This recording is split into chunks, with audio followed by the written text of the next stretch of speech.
She has spent over 20 years collaborating with community-based groups in Massachusetts to advocate for the health and human rights of immigrants and refugees, and to partner with communities to address health inequities. Her research has focused on infectious diseases in Brazil, community-based approaches to the health of refugees and underserved populations in Lebanon, and access to healthcare and health-related social needs in Massachusetts. She co-founded the Health and Law Immigrant Solidarity Network. During the COVID-19 crisis, Lara co-founded the Massachusetts Coalition for Health Equity. The MCHE was a leading voice advocating for a comprehensive public policy response to COVID-19 and beyond that prioritizes the health and well-being of our state's most marginalized, people with disabilities, the elderly, immigrants, 2S LGBTQIA+, incarcerated, low-income, unhoused, and Black, Indigenous, and people of color as a means towards promoting the well-being and public health of all. In recognition for her leadership in opposing the genocide in Gaza over the past year and her coalition building work on COVID-19, I'm proud to present the 2024 Peace Leadership Award to Lara Jirmanus.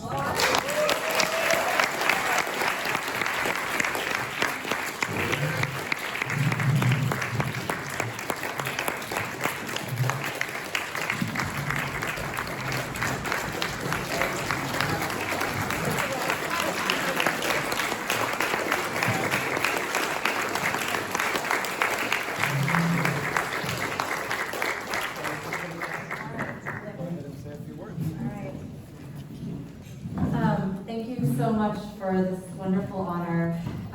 It's very special to be here today with many people that I've been working with for over 20 years. I still remember helping to co-found United for Justice with Peace, the peace movement against the Iraq War, right after I graduated college. And as I thought about what I might say today, and as I know, this group of friends, this community does not need to be lectured about anything, all of the things that we all know. And mainly I'm just proud to be here in this wonderful movement that has come together to fight the horrific genocide that we have been paying for with our tax dollars for over 75 years. I remember last October joking with a friend that Israel is so entrenched in the American economy that it's clear we can't free Palestine without smashing capitalism first. Yeah.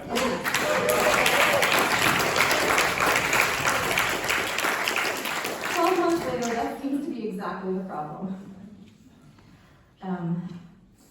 Now with Gaza in ashes and Lebanon in flames, I'm reminded of 2006, when I went, as I had the summers before and after, to volunteer in Palestinian refugee camps and to shadow a doctor whose home is in Dahiya, in the southern suburbs of Beirut, which is currently being obliterated, again, with our tax dollars.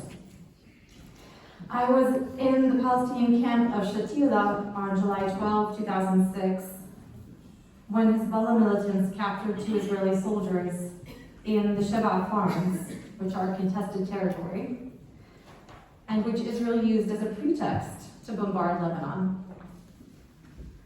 That morning, I had taken the number 5 bus to Shatila and arrived to find the staff watching the news. There was an explosion in the camp that day. A man rushed in with a shrapnel wound, which Dr. Hala debrided and repaired without anesthesia. She told the man, as he swore under his breath, in her ever-cool, dry tone, "Don't swear at me, I'm helping you." I had no cell reception in the clinic and was surprised when my phone rang. My cousin called to tell me that my mother couldn't get through. She was worried that Israel would bomb the camps. Dr. Hala and the dentist around me shook their heads. "They never hit the camps," she said. "They hit Hezbollah or Hamas. They hit electricity and water. We knew that then." "I'll see you tomorrow," she said, at the end of the shift. All these rules that we cling to, They don't shell Christian areas, we told ourselves then, as the Lebanese do now. But just 2 days ago, this time, they hit Kayfoun, which is the neighboring town that's next to the village where my parents grew up, although my father was born in Jerusalem. My family home in that Christian village in the mountains outside of Beirut, where some friends from the south are staying right now, shook with the blast. On my way home that evening in 2006, I picked up cookies for my sister's birthday. We met my uncle and parents downtown, which was eerily empty, with military stationed at every intersection. But we were following those rules that told us they don't bomb downtown. We met some friends for drinks at the opening of a new tapas bar. We sang happy birthday to my sister and drank cocktails. And my friend George actually joked at the time to my sister, "You're awesome, you're like, fuck you Israel, it's my birthday and I'm gonna party." We shared a cab back to our apartment at 1 a.m. I set my alarm for 8 and planned to call the NGO to check in the morning. But in the morning I woke up to my father's text message. "They bombed the airport, don't go to work." I called the NGO. The director said they just bombed in Manar, the Hezbollah news network, in Harat Sheikh. That's the neighborhood I passed through on the way home to the camp in the morning. Definitely don't come. I tell these stories because it's the details of our lives, filled with contradictions and eccentricities, that make us human.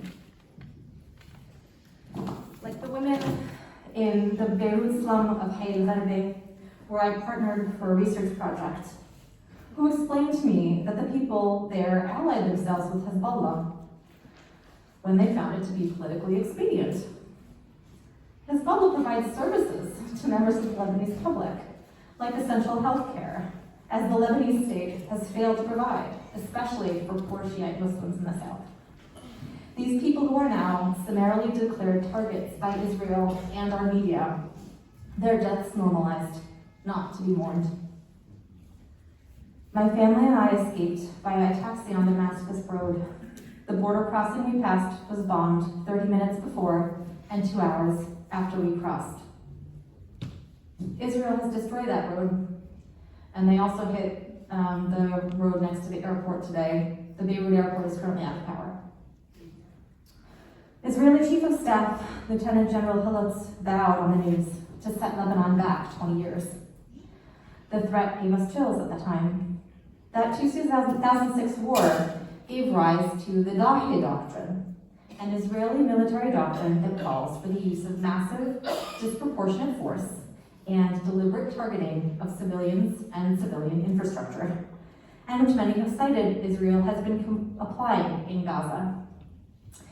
In 2006, Israel destroyed Dahi, as they're doing now, leveling entire city blocks. This principle flies directly in contravention of the Geneva Conventions, which require civilian infrastructure to be protected and attacks to be proportionate. But over the course of 30 days, Israel had bombed the airport and destroyed all of Lebanon's bridges. Looking back at my notes, last night actually, a quote from then Prime Minister Ehud Olmert I find now even more chilling. He said, "If I were a foreign investor in Lebanon, I would pull out now." The UN Social Commission for Western Asia has just warned that Lebanon faces an imminent catastrophic collapse. The Lebanese economy is already in shambles. The currency unstable and all but wealthy elites living hand to mouth because nobody can withdraw money from their bank accounts more than $300 a month. And of course, we know Gaza is utterly decimated. 60% of all buildings are damaged or destroyed, the health system decimated, all universities and almost 90% of schools destroyed. 75% of all aid workers killed in the world in the past year were killed by Israel. But my profession, the medical establishment, remains silent and punishes us for speaking out. A report released this week shows that Blinken ignored a report from USAID that demonstrated that Israel has clearly and systematically been blocking humanitarian aid. We've heard that Biden and Harris have been working around the clock for a ceasefire for months. It's like the dog ate the homework. But Politico just reported that U.S. officials just greenlighted Israel's invasion of Lebanon. Harris says Iran is the destabilizing force in the Middle East. Yeah. It had felt for a moment that we were winning the battle, right? Of hearts and minds, which is impossible to believe as we can't manage to stop or slow the killing. And now we're on the brink, it seems, of possible World War III. How to resolve these contradictions? For once, we are actually the majority, though you'd never guess it reading the news. 61% of Americans oppose sending more weapons to Israel. Since last November, and that's us, right? We did that. Since last November, the Israeli assault on Gaza has been shockingly unpopular with the US public. 2 out of 3 Americans and even a majority of Republicans have supported a ceasefire in Gaza since November. 61% of Americans want the US to help broker a diplomatic resolution. We are to believe that the most powerful man in the entire world is powerless to stop Israel from sparking World War III as our Congress approved $46 billion additional in military aid to Israel in the last year alone. Nearly 60% of Americans have believed it was time for a third party for over 10 years because, and this survey is amazingly worded, Democrats and Republicans, quote, do such a poor job representing the American people. Which brings me to our organizing in the Massachusetts Uncommitted movement. It was incredibly galvanizing. I have to say, when I said we needed a press conference, nobody believed me. I have a good friend who runs a PR firm, and he told me that juice is not worth the squeeze. And but when we had Mary Najimi go and speak at that rally, the headlines were just sensational. You know, shutting down the streets for vote no preference. For some reason, the press gave us attention, perhaps to allow us to believe that we were having an impact.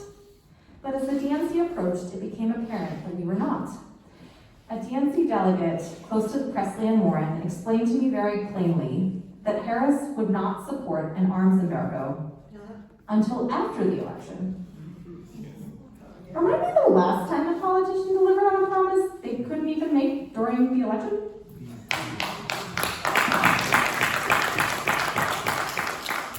The past year has echoed that same conversation we seem to have every 4 years about spoilers and the risk of the lesser evil. But the feeling is different this time, as organizations, local and national, echo the same ethos. If the choice is between fascism and genocide, they pick neither, no matter what the consequences. National Uncommitted is still playing by the old rules, but remember what I said about the rules? I'm not here to tell you how to vote, but to warn you about how it might turn out. I remember this feeling from 2006. Over the course of a month, as Israel destroyed Lebanon's civilian infrastructure, the protests in Kabul quickly dwindled. We faded out of the news cycle. It became clear to me then, as it is now, that my life did not matter. That as much as I had devoted to fighting for justice, this country did not see me or my people as fully human. My dear friend Lina Munzer wrote in her heartbreaking essay, published a couple days ago, ask any Arab what the most painful realization of the past year has been, and it is this, that we have discovered the extent of our dehumanization to such a degree that it's impossible to function in the world in the same way. As we have begged for our lives, using evidence from reason, appealing to sensibilities and international humanitarian law, we have tried and tried and tried. But this time it's different. We are part of a movement that understands our realities as integral to theirs, that recognizes that we are fighting for freedom and for our lives. Again, Munzer writes, I can no longer declare some sort of unified theory of belief in writing. I used to think of it as a way in which we appeal to our fellow humans and try to form community. But at this point in the genocide, it has become clear that we aren't appealing to human beings, but to systems. You cannot plead with a system. You must topple it. That's right.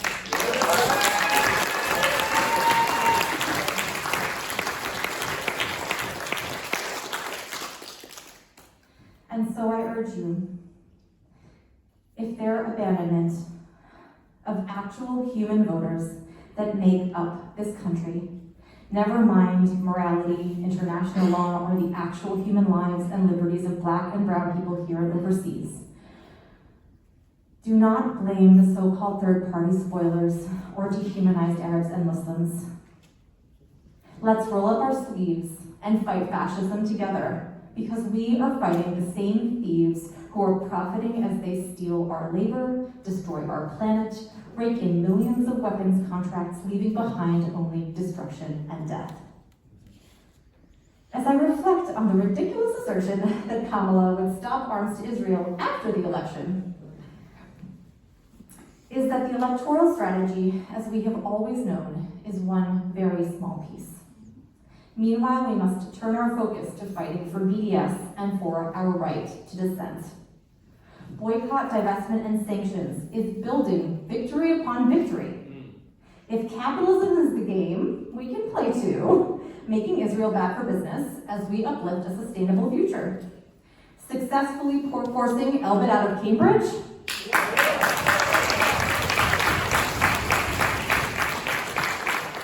Court remain divesting from Israel,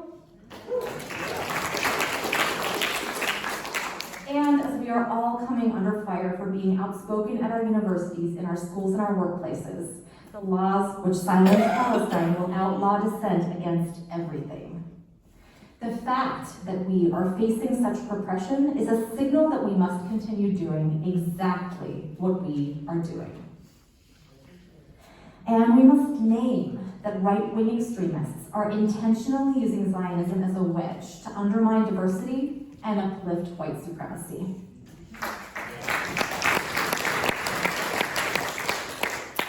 Our struggles are intertwined. Last week, students at a nearby university that I cannot yet name were disciplined for holding a silent vigil for Marcellus Williams, executed by the state of Missouri in spite of his innocence. It's coming for everyone. We need more organizing, perhaps to put forth slates of meaningful challenges to entrenched parties, but especially to building these little trusting grassroots networks and organizing our workplaces so that we can build power to withhold the most powerful thing of all, our collective labor.